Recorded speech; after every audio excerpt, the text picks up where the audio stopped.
saludar al querido Daniel Marmolejo, al maestro Daniel Marmolejo que ya llegó y le agradezco mucho su generosa paciencia. ¿Cómo estás, Daniel? Muy bien, mi querido Vicente, saludándote con mucho cariño en este día importante. Arranca la semana y también a toda la gran audiencia de Sin Censura. Oye, pues tú me dices por dónde le entramos porque todos los temas están jugosones, desde el abogado del Chapo, la carta de Trump, ay, jola, la gala patrocinada por Salinas Pliego al embajador de Estados Unidos en México, algunos de la 4T que andaban ahí oliéndoles el pedo. Tú dices, perdón, dije que me iba a portar bien. Andaba.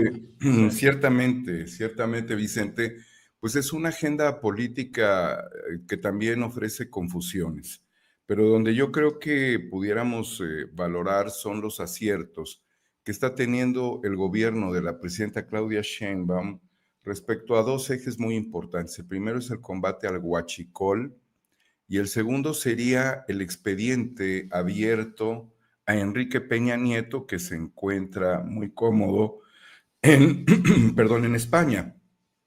Esto es fundamental porque estaríamos hablando de enormes negocios. Como sabemos, se ha destapado recientemente el tema de la empresa que comerciaba en México con la plataforma Pegasus y que este individuo utilizó para al menos espiar a más de 15,000 personas.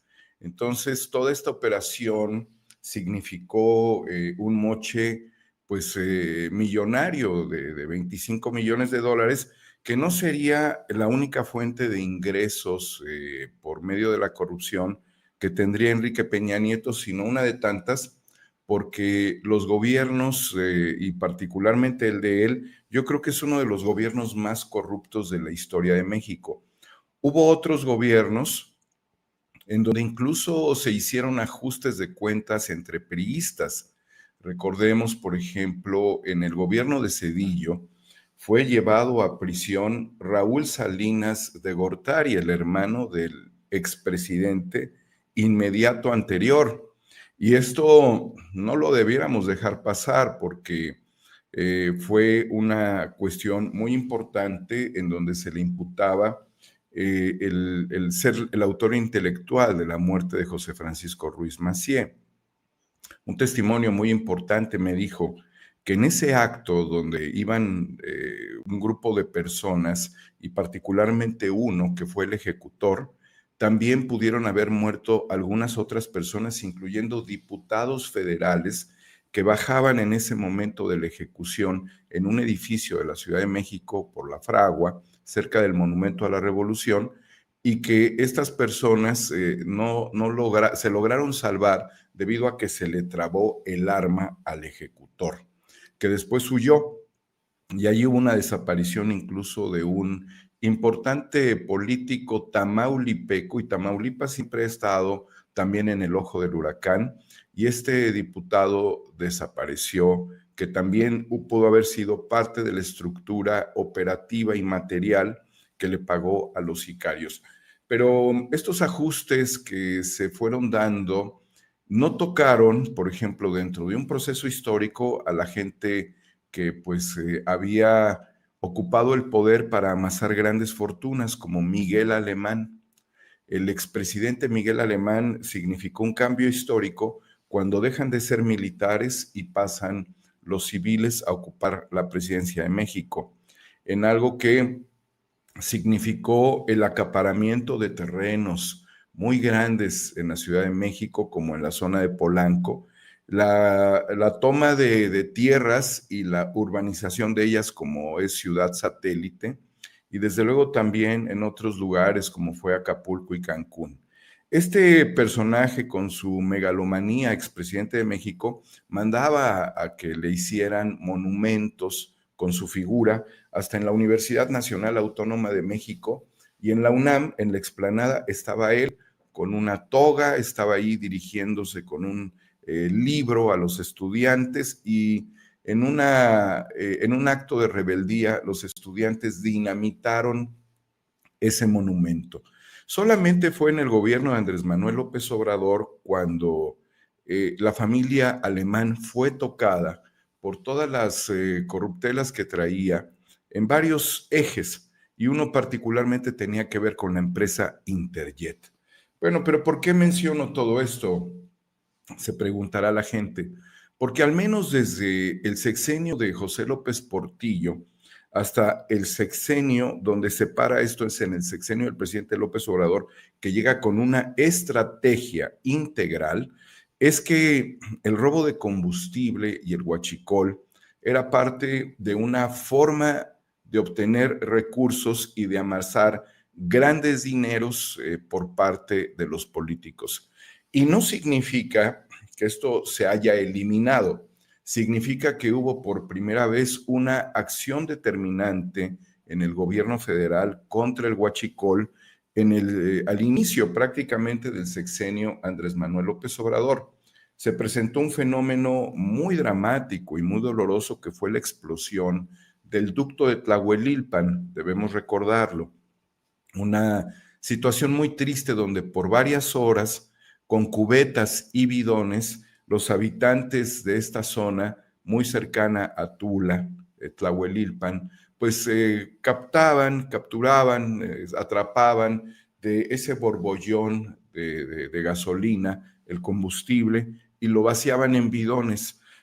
Fue muy dramático. El presidente López Obrador inicia prácticamente su gobierno con la explosión del ducto de Tlahuelilpan, y fue muy importante para él tanto establecer una estrategia de contención por parte de la Secretaría de Gobernación y la Subsecretaría de Gobernación a cargo de la maestra Diana Álvarez Mauri, y posteriormente, ante esto que ya era un riesgo muy grave en muchísimos lugares del país, confrontar a través de pipas, carros tanque, pipas, la distribución.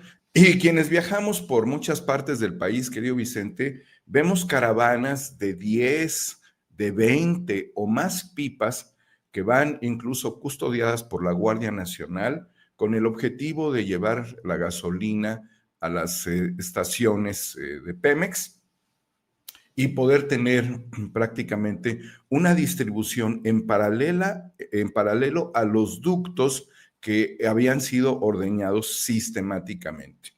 Pero esta complejidad también nos hace recordar que durante todo este tiempo del prianato se amasaron muchísimas fortunas de políticos en regiones en donde el crimen organizado operaba el huachicol a través de la venta ilegal de combustible, y donde también muchos de los expendios de las gasolineras fueron tomadas por el mismo crimen organizado, quien obligaba a los propietarios a suplantar la compra de gasolina de Pemex por gasolina huachicoleada.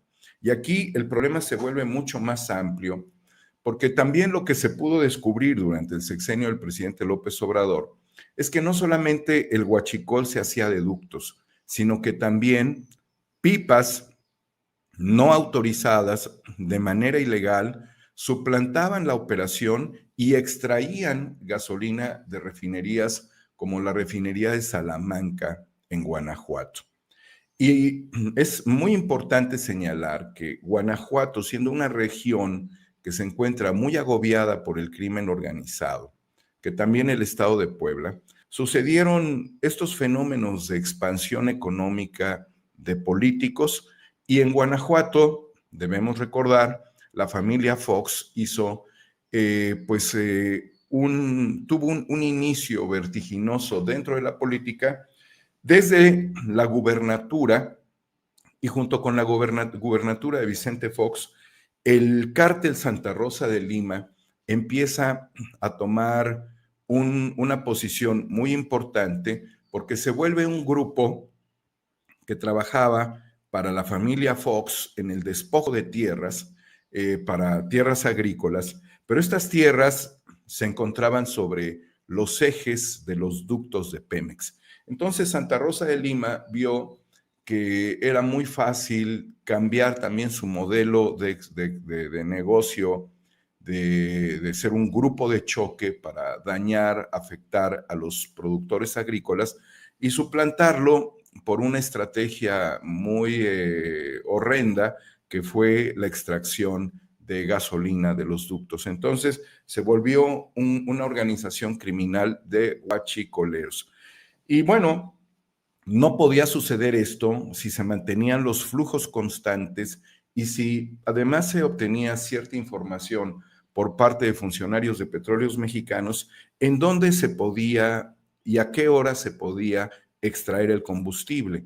Entonces se podían realizar cierto tipo de operaciones en el momento en el que no hubiera flujo de gasolina y después ya con adaptaciones llegaba el chorro corriendo y ahí mismo hacían la extracción con ciertas maquinarias y cierta tecnología que también se fue incorporando. Entonces, no todo eran cubetas ni bidones, también pudo haber una extracción más tecnificada.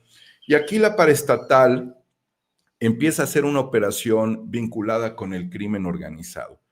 Esta terrible descomposición que enfrenta el presidente Andrés Manuel López Obrador también llevó a algo que ya se conocía, que era pues el huachicol de combustible a través de buques, de barcos en diferentes lugares del país, en donde se operaba y se podía también extraer muy probablemente los flujos desde plataformas marítimas. Entonces ya teníamos un huachicol marítimo, teníamos un huachicol terrestre muy arcaico y elemental y parte tecnificada.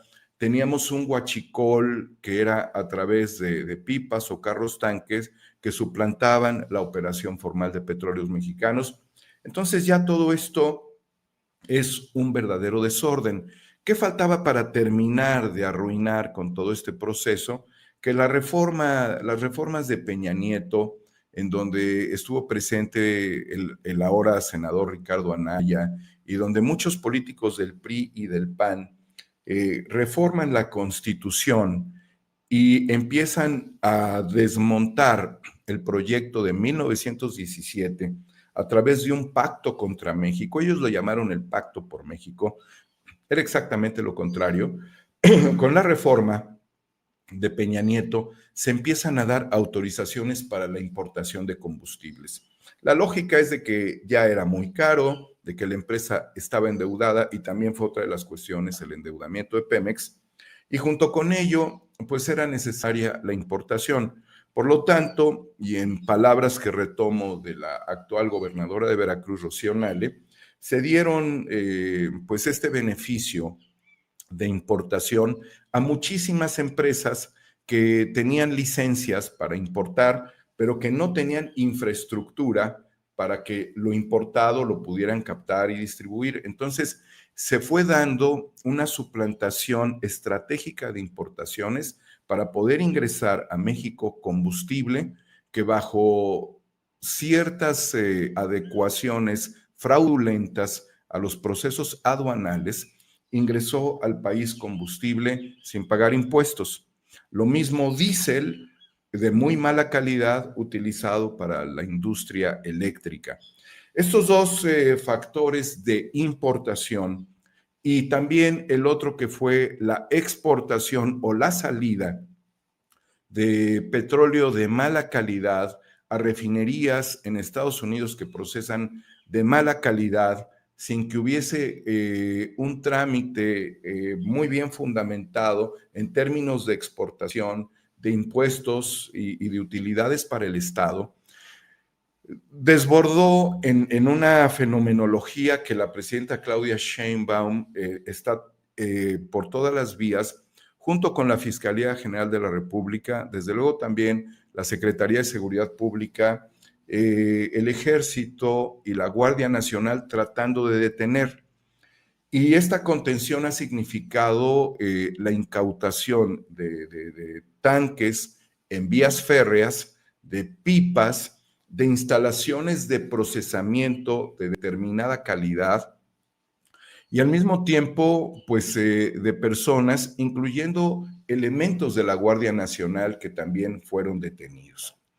No es de extrañarse, queridos amigos de Sin Censura, Vicente, que cuando uno visita algunos estados del país, como el estado de Puebla, puede ver uno ese boom de infraestructura que tiene este estado tan importante del país, sobre todo en su capital, en donde esta riqueza provino fundamentalmente, y yo no lo dudaría, del robo de combustible, de la distribución de todo ese combustible robado, de la suplantación de operaciones de Pemex y de las franquicias a través de imposiciones del crimen organizado que generaban negocio con los distribuidores, y todo esto se desvió de alguna manera a la industria o al sector inmobiliario, que creció brutalmente en este estado.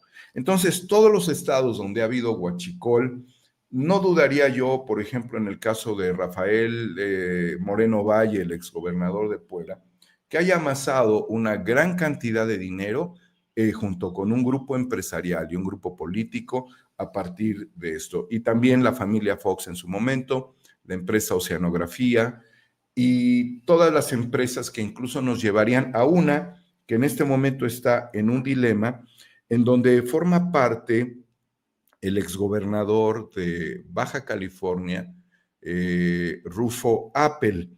Esto es importante porque la empresa se llama Ingemar, y Rufo Appel fue el primer gobernador de oposición que llegó al poder en una época muy importante para el país, cuando entra el neoliberalismo, y que el gobernador Rufo Appel forme parte de todas estas concesiones o licencias, autorizaciones que implican la importación, no teniendo infraestructura para realizar esto en tiempos donde se está destapando el huachicol fiscal, que es el que ingresa de Estados Unidos a México sin el pago correspondiente de impuestos. Y por el otro lado, el huachicol que sigue todavía latente en este país, pues nos lleva a toda esta lógica de que los políticos encumbrados siempre han estado sopiloteando al sector energético.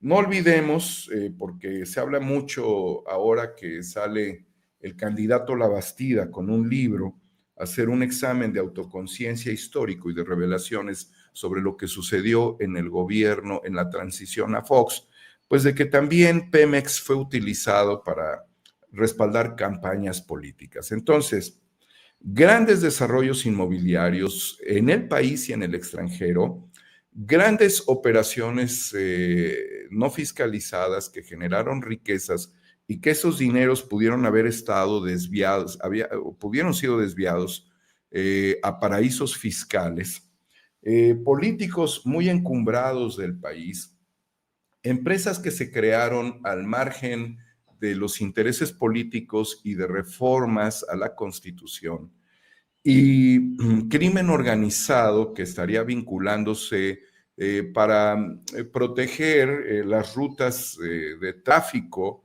de combustible robado, nos llevan claramente a la relación histórica de la política, en donde, por ejemplo, en el prianato, a partir de esto que hablamos de que desde Luis Echeverría se fue ordenando Pemex, no cambió el modelo, cambiaban las personas y en un proceso transeccional se entregaban a ellos mismos este tipo de operaciones.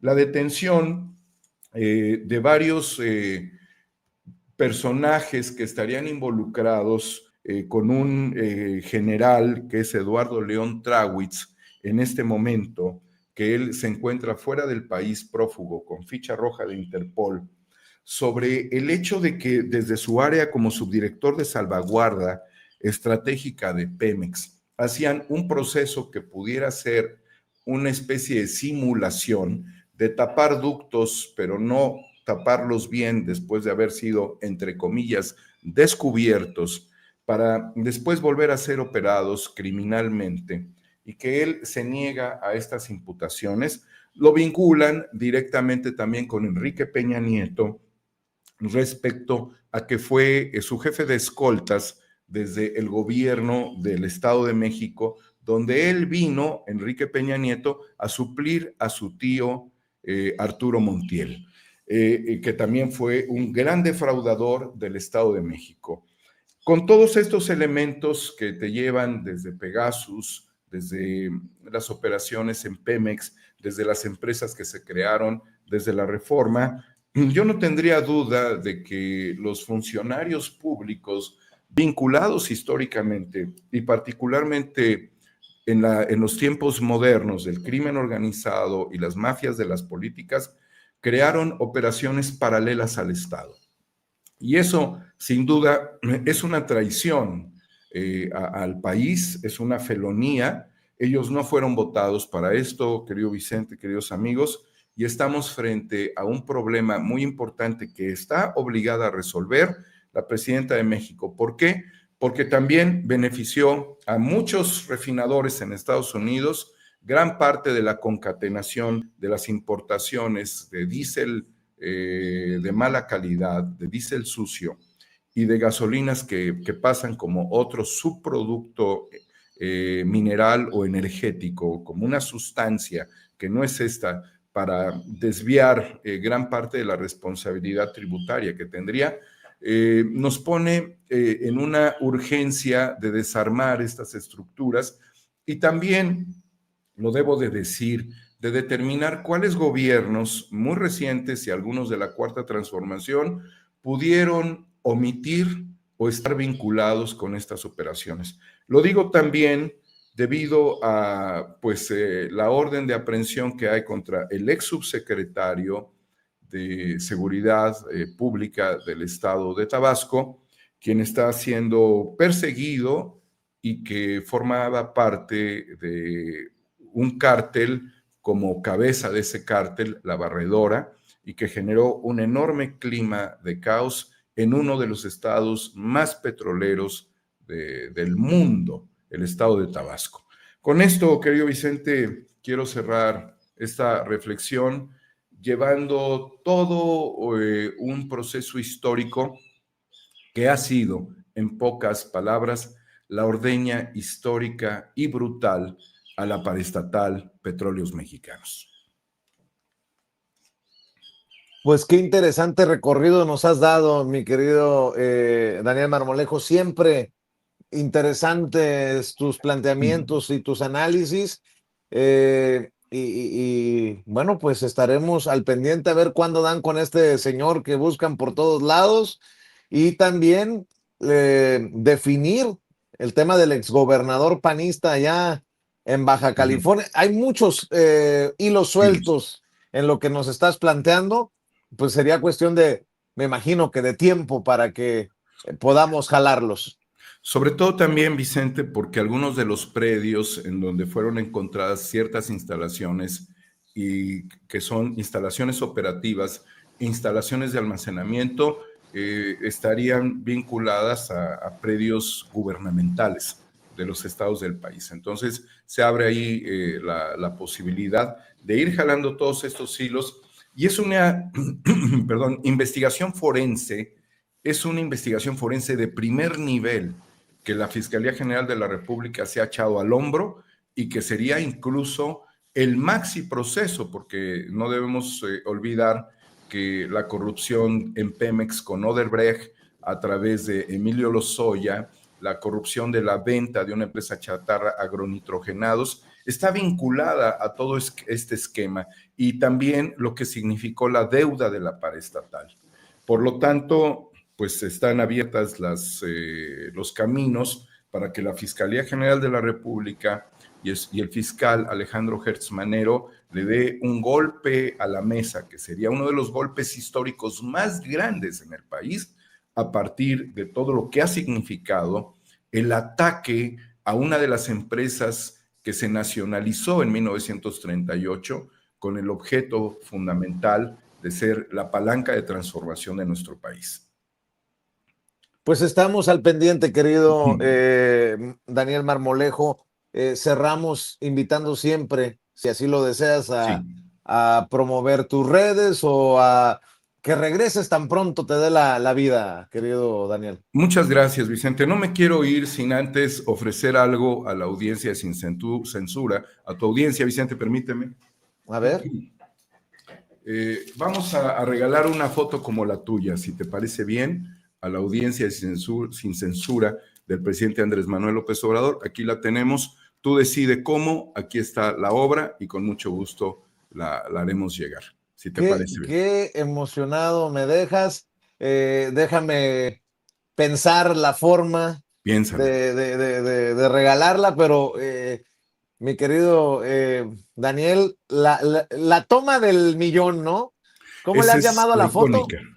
Debiera ser así, la foto más icónica. Es el último momento en el que el presidente posa con una sonrisa y con sus lágrimas, con una corbata muy hermosa, que es la corbata es un símbolo de sujeción, de estar a las órdenes de, y él la portaba como parte de su responsabilidad, aunque también lo conocimos en la lucha social, pues nada más de camisa, pero es parte de su responsabilidad.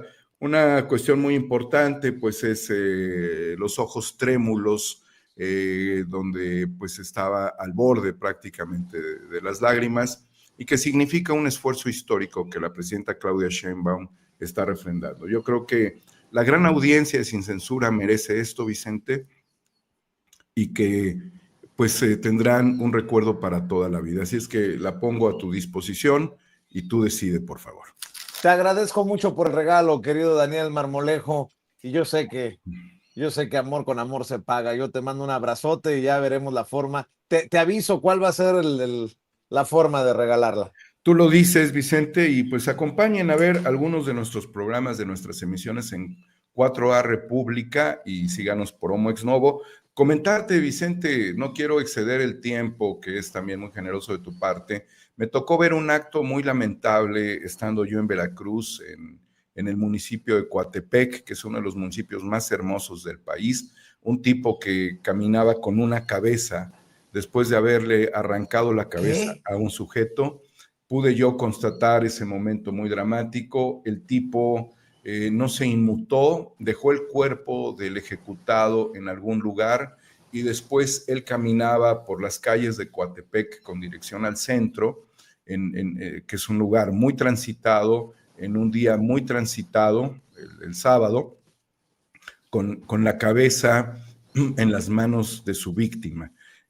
Hay antecedentes del sujeto que ya había sido detenido, André Yared N., ¿sí? Quien, gracias a las denuncias que se pudieron realizar en ese momento, mientras caminaba, yo iba en un vehículo transitando por las calles de Coatepec, pude constatar este hecho que pues habla muy claramente de una cuestión de venganzas, pero de un acto totalmente fuera pues de la condición humana que tenemos, y que quizás él estaría bajo el influjo de algún tipo de sustancia, pero fue una cuestión brutal porque había gente, había niños. Eran cerca de las 4:30 de la tarde, 4:40 de la tarde, cuando esto sucedió. Y bueno, pues lo dejo ahí nada más como una anécdota, Vicente. Y finalmente, para rematar, bueno, en otro sentido, ¿no? Para cerrar, mejor dicho, viene la elección del Instituto Nacional de Neurología y Neurocirugía. Hay una apuesta muy importante para que haya un cambio en el rumbo neoliberal y depredador que ha tenido el instituto. Y para ello, pues, dos candidatos, uno de ellos buscando la reelección en un instituto que perdió el sentido, que perdió la gratuidad, y que durante una época justamente de lo que estamos diciendo del prianato, hicieron cirugías experimentales en la cabeza de 474 seres humanos, a quienes los desgraciaron, les causaron demencia, Parkinson, la muerte, y también lo hicieron con bebés. Yo se lo expresé al presidente de la República. Y hoy, como parte de todo ese proceso que no ha terminado, hay un instituto que no ha terminado de morir y un instituto que todavía no nace hacia una nueva realidad de la cuarta transformación. Sí hubo una intervención de la 4T destituyó a un exdirector, al doctor Celis, pusieron a otro director, pero no se ha transformado.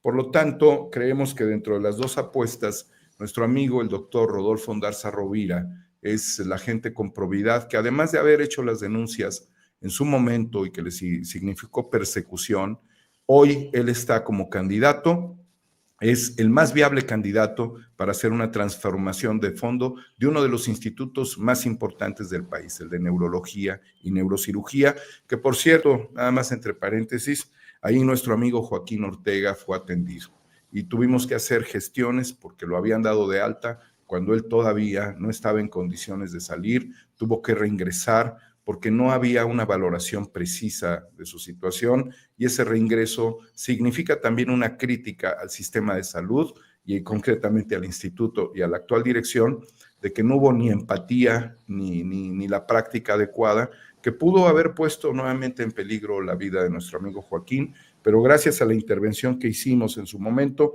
logramos su reintegración, su regreso al instituto y que hoy este instituto tiene con el doctor Rodolfo Ondarza la posibilidad verdadera de transformarse. Ojalá y el secretario de Salud, los funcionarios, la presidenta de la República valoren la urgencia que tiene de que este instituto pase a terapia intensiva y de allí camine de la mano de la 4T. Es mi última reflexión, querido Vicente, agradeciéndote siempre.